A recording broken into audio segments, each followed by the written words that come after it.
Ana aşk baha. Aşk baha.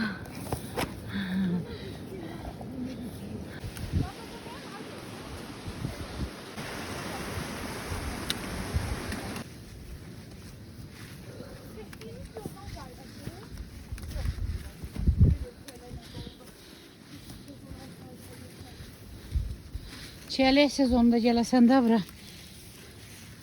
Ha ne geçiyor çiğleydi.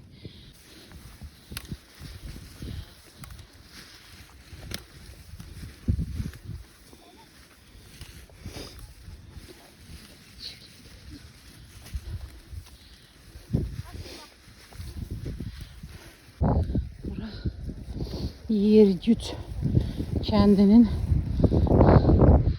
arazisi geçmiş Yergüt. Teraslar, yani bostanları zadı varıymış burada.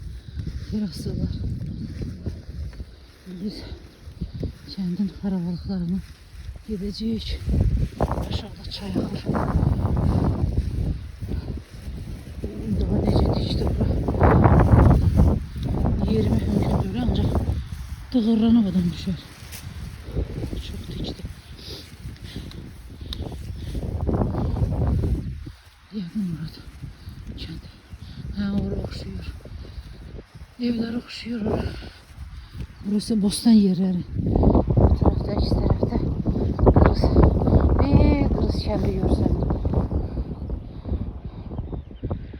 Bak orada kırız kendi. Bura yola. Dumanlı yere yola. Nece dikti. Ama şu dönü.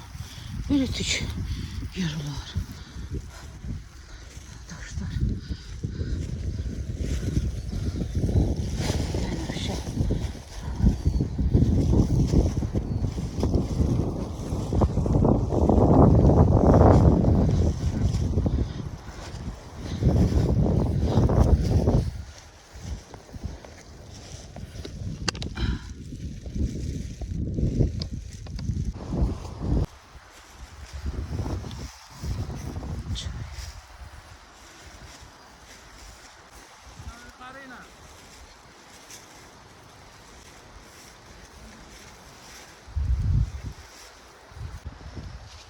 Neresi de bu? Peldiler. Oy. Sen pellerce.